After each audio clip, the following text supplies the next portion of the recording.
Les deux hommes étaient enfin arrivés. Cela faisait un petit moment qu'ils avaient aperçu le château au loin, mais ils étaient enfin arrivés. Ils marchaient de conserve. Ils venaient de loin. Le guide, un petit homme rondouillard entre deux âges, précédait son compagnon de voyage, un homme jeune, élancé, à la peau hâlée, aux yeux clairs, avec une boucle à l'oreille. Ils étaient enfin arrivés.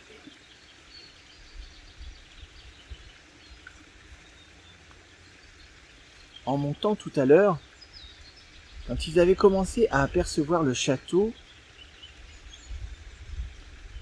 c'est là qu'ils avaient distingué les papillons.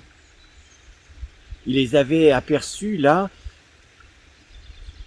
les papillons aux couleurs sombres, bleu de nuit, vert d'eau, rehaussé de noir, mais des papillons complètement immobiles, arrêtés en plein vol, ou bien posés sur une tige, voyant à peine sous leur frêle poids, mais totalement immobiles.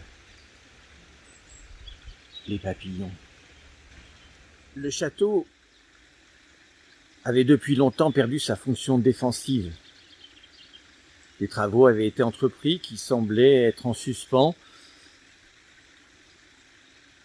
La tour, le donjon, est en bon état. Le jardin avait eu un temps de la splendeur, les allées de buis auraient mérité les soins d'un jardinier. Mais le marronnier avait été taillé et semblait immobile. À part le bruit de l'eau cascadant jusque dans la petite pièce d'eau, les chants des oiseaux, nul bruit ne venait troubler la quiétude des lieux. Il y avait cependant un air de fête.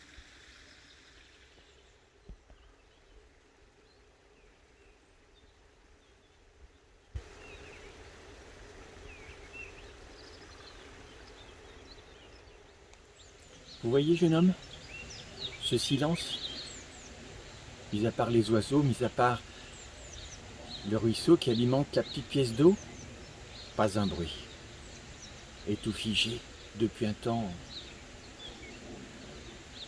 Ce que vous voyez là-bas, assis sous le marronnier, c'est monsieur le comte et madame la comtesse.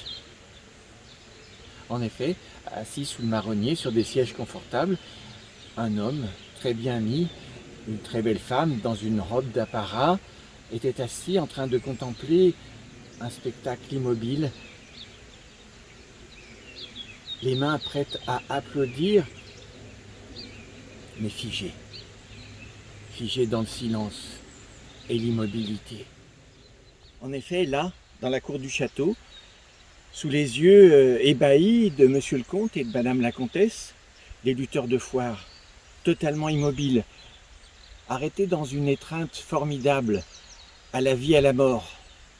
Un peu plus loin, là, des musiciennes, immobiles elles aussi, l'une appuyée à sa contrebasse, l'autre son archet sur les genoux, prête à jouer de son violoncelle, mais totalement immobile. Au pied de la tour, une jeune femme, une marchande de fleurs, venue sans doute avec le cirque, étendue de tout son long, dans sa robe à petites fleurs bien sûr, avec son tablier de fleuriste, son fichu sur les cheveux, immobile, elle aussi. Derrière monsieur le comte et madame la comtesse, une vieille femme, peut-être qui avait été la nourrice de monsieur le comte, avec son tricot, ses aiguilles arrêtées en l'air. Le regard sévère vers un chaton qui ne bougeait pas, avec la patte levée, prêt à faire rouler la pelote de laine. Et puis, juste derrière madame la comtesse, arrêté lui aussi, un facteur à vélo qui tendait une lettre à Madame la Comtesse, arrêté lui aussi. Les deux hommes s'étaient approchés du château. Vous voyez, jeune homme, il semble que ce sortilège se la fasse 100 ans qu'il est en place. Mais peut-être avez-vous entendu comme moi qu'il y a moyen de l'arrêter. Oui, j'ai entendu dire ça. J'ai entendu dire qu'il faudrait pour cela un baiser. Ah oui, jeune homme, vous avez entendu ça vous aussi?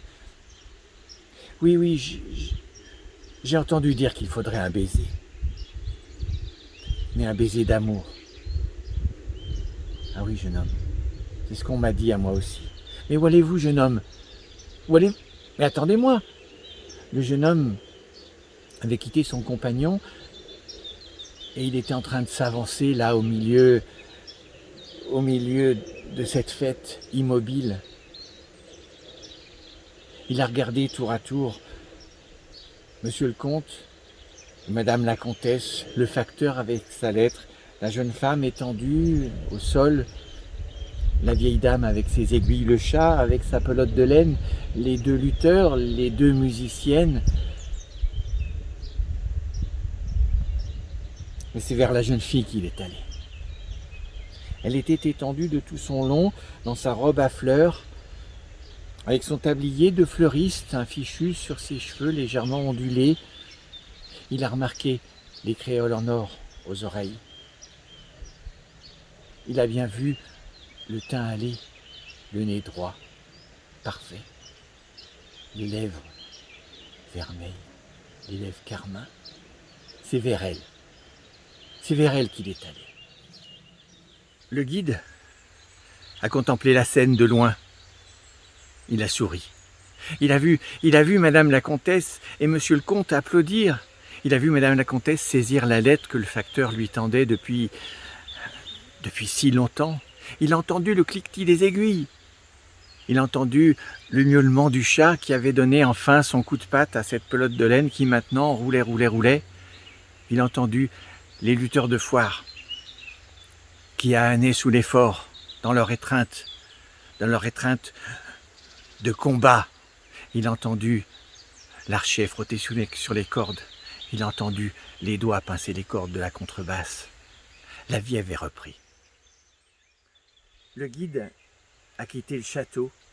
Il s'en est éloigné, mais avant de le perdre complètement de vue, il s'est retourné et il en a encore aperçu les tours. Il entendait au loin les bruits de la fête, les rires, les chants, la vie. C'est à ce moment-là qu'il a aperçu à nouveau les papillons.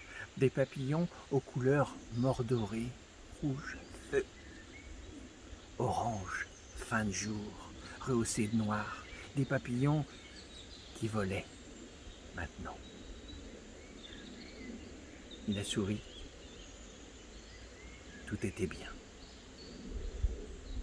La vie avait repris. Il a remis le chemin sous ses pieds. Il est parti pour toujours. La vie avait repris.